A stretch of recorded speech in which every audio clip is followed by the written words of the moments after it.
কি হয়েছে নূর বাবা, তুমি রাগ করেছো কেন? আম্মুর সাথে কথা বলো, তাকাও। পড়াশোনা করবো না, আমি অনেক রাগ করেছি। আমাকে কেউ ঘুরতে নিয়ে যায় না।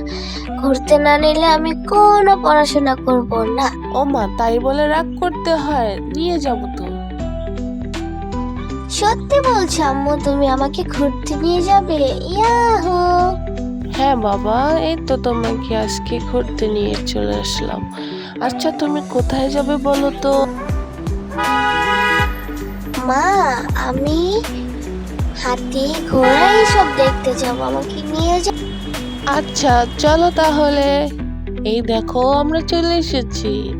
এটা হচ্ছে সাভার মিনি চিড়িয়াখানা। এখানে তুমি যা যা দেখতে চাও সব পাবে। তাই নাকি মা? তাহলে চলো চলো, আমি হেঁটেই যেতে পারবো। এই তো আমরা ভিতরে চলে আসলাম। আচ্ছা মা, কোথাও তো হাতি ঘোড়া দেখতে পাচ্ছি না। এই তো, এটা কি মা? এটা হচ্ছে হরিণ বাবা। মা, হরিণগুলো দেখতে তো অনেক সুন্দর। আর কিছু নেই এখানে? হ্যাঁ বাবা, এখানে সব আছে। তুমি আস্তে আস্তে চলো, ভিতরে গেলে সব দেখতে পারবে। মা, আমার কাছে হরিণগুলো দেখতে অনেক ভালো লাগছে। আমি একটু হরিণকে পাতা খাইয়ে দিব। হ্যালো হরিণ বন্ধু, তুমি কেমন আছো? দেখো মা, এটা আমার কথা বুঝতে পেরেছে, তাই আমার কাছে চলে এসেছে। আচ্ছা হরিণ বন্ধু, তুমি থাকো, আমি অন্য বন্ধুদের দেখে আসি। ইমা, এটা কি মা? বাবা, এটা হচ্ছে বন হরিণ।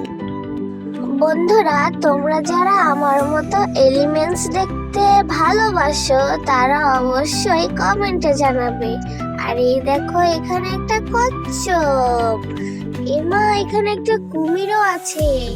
এই কুমিরগুলো মাছগুলোকে খেয়ে ফেলবে না তো? এটা কি বলো তো তোমরা? এটা হচ্ছে সজারু।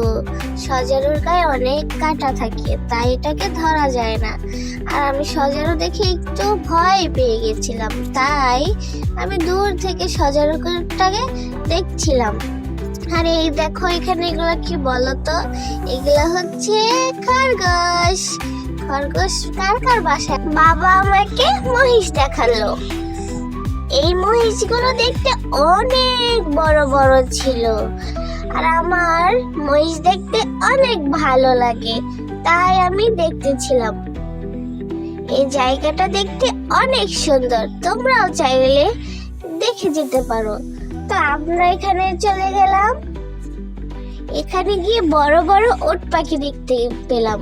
ওট পাখিগুলো অনেক ছোট ছিল, একবার এপাশ একবার ওপাশ।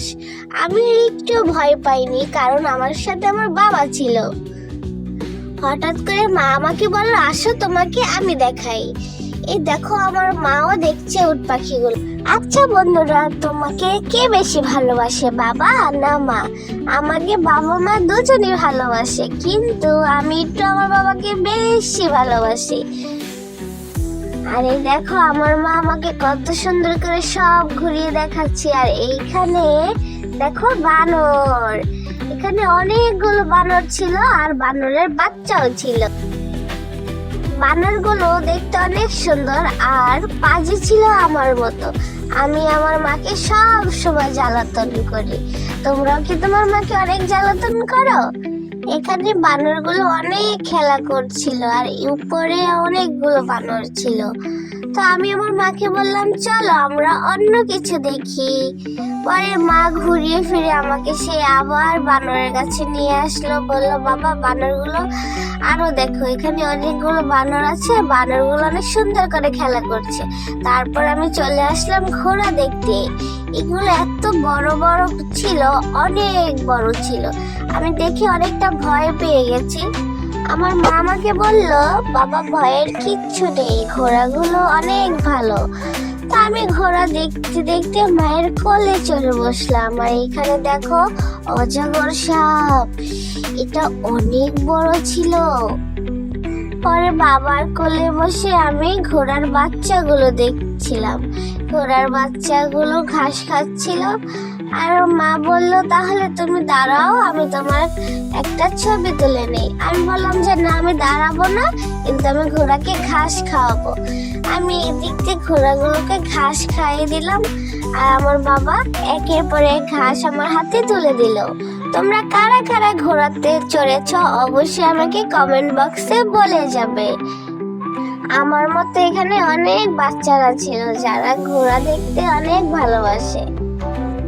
আমি হাঁটতে হাঁটতে ক্লান্ত হয়ে গেছি, তাই বাবার কোলে বসে সবকিছু ঘুরে ঘুরে দেখতেছিলাম। এখানে অনেক বাবু তার বাবার কোলে চড়ে চড়ে ঘোড়া দেখতেছিল। এই দেখে একটা বাবু তার বাবার কোলে বসে দেখতেছে। আমি দেখে একটু শরম পেয়ে হাসছিলাম, আর মাকে বলছিলাম, মা টাটা, তুমি থাকো, আমরা চলে যাই। ঘোড়াকে ঘাস খাওয়াতে আমার অনেক ভালো লাগছিল, তাই আমি বারবার ঘোড়াকে ঘাস খাওয়াচ্ছিলাম। তাই তো আমার বাবা আমাকে কোথাও যেন নিয়ে যাচ্ছে। আমি বাবাকে বললাম যে না বাবা, আমি এখানে যাবো না, আমি ওইখানে যাব। তো বাবা বললো ঠিক আছে বাবা, চলো তাহলে তোমাকে ওইখানে নিয়ে যাই। তো এখানের পরিবেশটা সত্যি অনেক সুন্দর। এখন দেখবি আমাদের সবার পরিচিত ছাগল মামা। ছাগল মামার শিংগুলো কত বড় বড় ছিল। আর এখানে চলে গেলাম অজগর সাপ দেখতে। এই অজগর সাপটা শুধু সারাদিন ঘুমিয়ে থাকে, কারোর সাথে কথা বলে না। আমি কত ডাকলাম, আমার কথা শুনলোই না। তাই বাবা বললো তাহলে চলো আমরা এই দিক দিয়ে দেখি। ওদিক দিয়েও ডাকলাম, আমার ডাকে সারাই দিল না। অজগরটা তো সেই ঘুম দিচ্ছিল, আমার কথা কেউ শুনলোই না। পরে বাবাকে বললাম বাবা, আমি বাঘ দেখবো। দুঃখের বিষয় সেখানে বাঘ ছিল না, কিন্তু বাঘের একটা স্ট্যাচু ছিল। এই স্ট্যাচুটাতে আমি দেখি একটু ভয় পেয়ে গেলাম। বাবা বললো যে না বাবা, এটা ভয় পাওয়ার কিছু নেই, চলো তোমাকে এটার পিঠে বসিয়ে দেই। পরে দেখলাম এখানে লেখা বাঘের পিঠে ওঠা নিষেধ। তো বাবা বললো কোনো সমস্যা নেই, তুমি তো বাচ্চা, তাই তোমাকে উঠলে কেউ বকা দিবে না। আমি বললাম দাঁড়াও বাবা, আমি একটু ভেবে নেই। তো দেখতে দেখতে আমি বাঘ পিঠে উঠেই গেলাম। এখন আমার অনেক ভালো লাগছে, কারণ আমি এখন বাঘ মামার পিঠে। এখানে আমি বাঘ মামার সাথে অনেক গল্প করছিলাম, আর বাঘ মামাকে বলছিলাম যে তোমাকে সবাই কেন এত ভয় পায়। এর ভিতরে একটা চাচ্চু এসে বললো তুমি কেন এখানে বসেছো, এখন আমাকে টাকা দাও। আমি বললাম যে আমি বড় হয়ে নেই তারপর টাকা দিব। মা আরেকটা চাচ্চু এসে বললো যে টাকা দাও। পরে আমি পালিয়ে চলে আসলাম। এখন দেখো আমি একটা জিরাফে উঠেছি। জিরাফটাও আমার মতো অনেক সুন্দর। তোমরা কে কে জিরাফ দেখেছো? আমার তো পুরোটা ঘুরে দেখতে অনেক ভালো লেগেছিল, কিন্তু যেখানে বসি সেখানেই বলে ওঠা নিষেধ, ওঠা নিষেধ। তো মা আমাকে আবার একটা বাঘ মামার পিঠে চড়িয়ে দিল। এটা মনে হয় ওই বাঘ মামার মা হতে পারে, কারণ এটা একটু বড় ছিল। তা আমি মাকে বললাম মা আমাকে নামিয়ে দাও, না হলে আবার চাচ্চু রয়েছে আমাকে বোকা দিবে। তো মা বললো চলো তোমাকে সিংহ মামার সাথে দেখে পরে আনি। এটা হচ্ছিল বনের রাজা সিংহ মামা। সিংহ মামা তো হা করে আছে।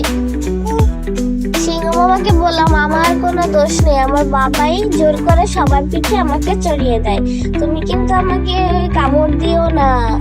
এটা বলে সিংহ বললো দাঁড়া তোকে কামড় দেয়। বললাম না না না, তাহলে আমি চলে যাই। তো বাবার আমি এক জায়গায় চুপ করে বসে পড়লাম। বাবা আমাকে বললো তুমি এখানে একটু বসো, এখন একটা সুন্দর জিনিস দেখতে পারবে। আমি বললাম না বাবা, আমার আর ভালো লাগছে না।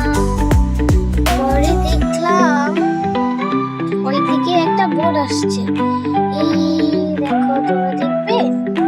চলো তাহলে তোমাদের দেখাই। আমি তো অনেকক্ষণ ধরে তাকিয়ে আছি, বুঝতেই পারছি না। আরে ওই দেখো, ওই বোর্ডটা এখন ছেড়ে দিবে। পরে আমরা বাসায় চলে আসলাম, সন্ধ্যা হয়ে গেল। আজকের মতো এইটুকুই, সবাই ভালো থেকো, আল্লাহ হাফেজ, টাটা। আর অবশ্যই আমার চ্যানেলটা একটু সাবস্ক্রাইব করে দিবা।